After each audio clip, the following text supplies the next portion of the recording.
এই ওর থেকে থেকে পচড়ে গেছে বস্তাগুলো। চলো দিদিমণি। নমস্কার বন্ধুরা, কেমন আছেন? আশা করি সবাই ভালো আছেন। আবার একটি নতুন ভিডিওতে সবাইকে স্বাগত। আমি আর দিদিমণি এখন যাচ্ছি আমাদের ও বাড়িতে একটু থানকুনি পাতা তুলব। আজ থানকুনি পাতা দিয়ে আপনাদের সঙ্গে একটি রেসিপি শেয়ার করব, খেতে লাগে দুর্দান্ত। আর আপনারা রেসিপিটির সঙ্গে জুড়ে থাকুন, আশা করি সবার ভালো লাগবে। আগে চলুন থানকুনি পাতাগুলো তুলে নিয়ে আসি।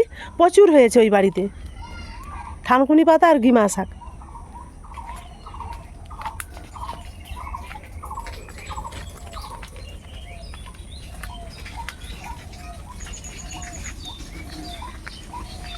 আজকে কি সেরকম জবা ফুল ফুটেনি দিদিমণি?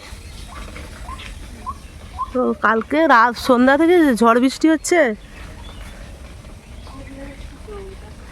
এখন খিচুড়ি খেতে ইচ্ছা হচ্ছিল, দিয়ে ভাবলাম না খিচুড়ি খাবো না, একটু থানকুনি পাতার বড়া দিয়েই ভাত খাবো। একটু বৃষ্টি না হতেই হতে দেখুন বাড়িতে জল ধরে গেছে। গর্ত জমি তো, এই যে জল ধরে গেছে।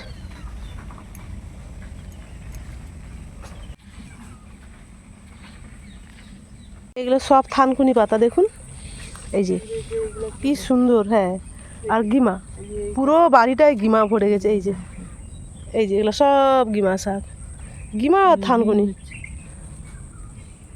ওই পুরো সেই দূরেও ভর্তি এরকম গিমা শাক আর থানকুনি। কিছু থানকুনি পাতা তুলে নেই, নরম নরম দেখে। আর থানকুনি পাতা স্বাস্থ্যের পক্ষে খুবই ভালো খাওয়া।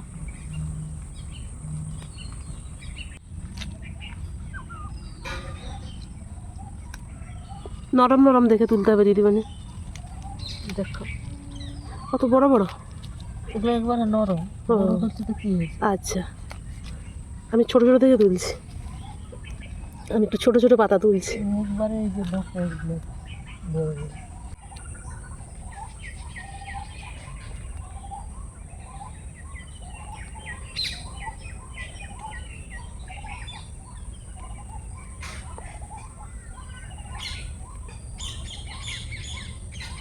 আমি আমার প্রয়োজন মতো তুলে নিয়েছি। চলুন এবার। দিদিমণি কতগুলো ঘিমা তুলে নিয়েছে দেখুন হাতে, ঘুরাও দেখাও।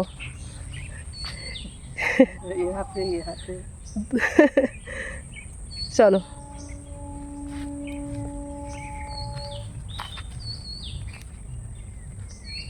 আজকেও আবার বৃষ্টি হবে। সকাল থেকে তো কয়েক পশলা হয়ে গেল, সন্ধ্যাবেলা থেকে আবার শুরু হবে। আমাদের এখানে মনসা পূজা, সেখানটা লন্ডভন্ড হয়ে গেছে কাদায়। পাতা তো তুলে নিয়ে চলে এসেছি, এবারে গোটা কাঁচা লঙ্কা তুলে নেই গাছ থেকে।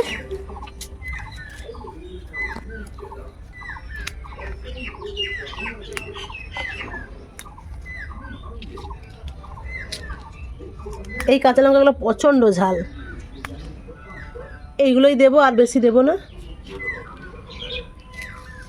এই যে একটা পাকা আছে। চলুন এবারে শাকগুলো ধুয়ে কেটে নেব। শাকটা আগে পরিষ্কার করে ধুয়ে নেই, বালি টালি আছে তো, ভালো করে ধুয়ে নিয়ে আসি। এই যে দিদিমণি থানকুনি পাতাগুলো কাটতে বসে গেছে, আমি তো ধুয়ে জল ঝরিয়ে রেখেছি। কুচি কুচি করে কেটে নেবে, একেবারে খুব ঝুরি ঝুরি করে কাটতে হবে যেহেতু বড়া করব।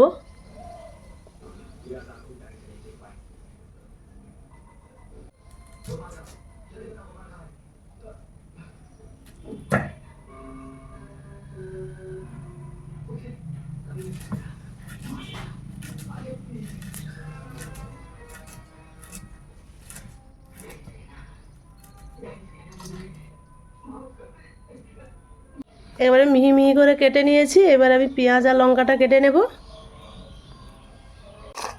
লঙ্কা পেঁয়াজ সব কেটে রেডি করে নিয়েছি। চলুন এবারে বেসন দিয়ে মাখাবো আর বড়াটা ভাজবো। আমি গ্যাসে কড়া বসিয়ে দিয়েছি, কড়াটা গরম হোক ততক্ষণ আমি বড়ার জন্যে রেডি করে নেই। পরিমাণ মতো লবণ দিয়ে দিলাম,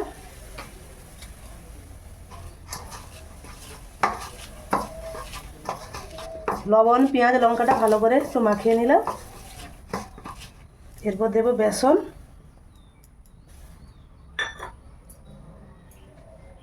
আর দেবো একটু হলুদ, বেশি বেসন দেব না।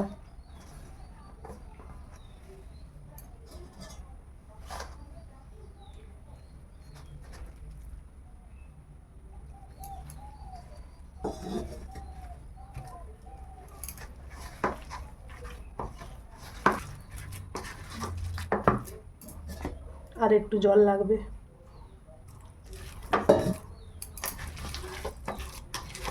আমার রেডি হয়ে গেছে বড়া ভাজার জন্য। চলুন এবারে বড়াটা ভেজে নেই।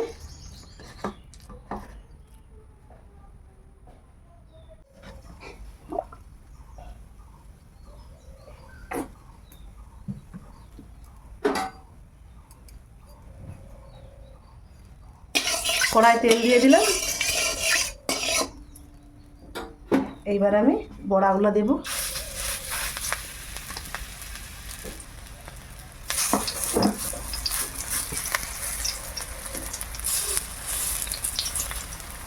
যারা থানকুনি পাতা মোটেও খেতে চান না, একবার এইভাবে বড়া করে খেয়ে দেখুন, গরম ভাতের সঙ্গে দুর্দান্ত লাগে খেতে।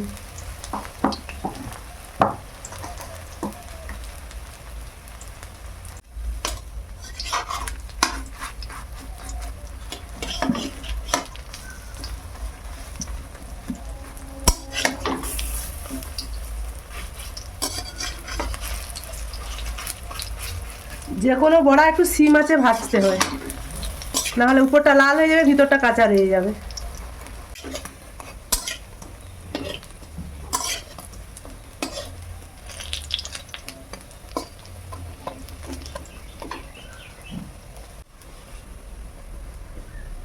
একটু সময় ধরে লাল লাল করে বড়াগুলো ভেজে নিয়েছি। এইবার আমি তুলে নেব।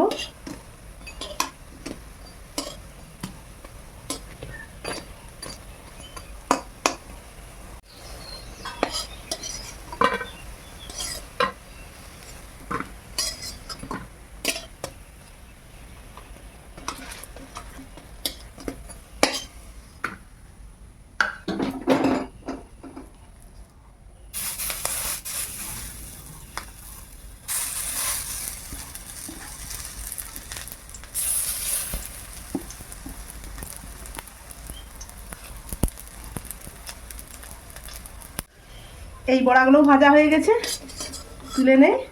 চলুন বন্ধুরা, সব বড়া ভাজা হয়ে গেছে। এবারে গরম গরম বড়া ভাজা দিয়ে ভাতটা খেয়ে নেই।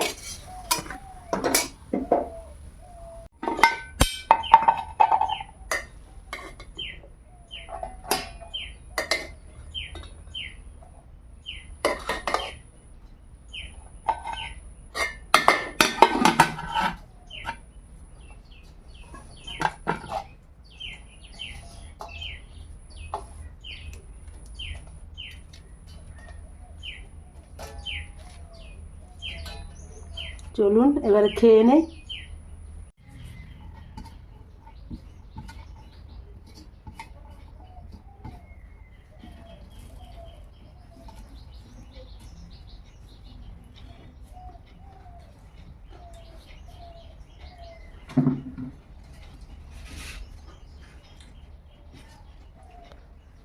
থানকুনি শাকের বড়া যে খেতে এত সুন্দর হয়, সত্যি আমি আগে জানতাম না।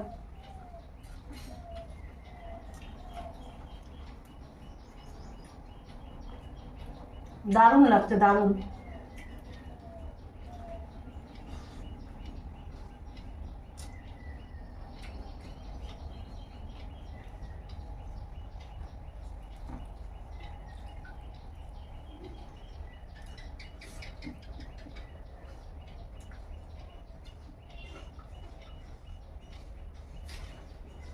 বন্ধুরা, আমি তো খেতে বসে গেছি।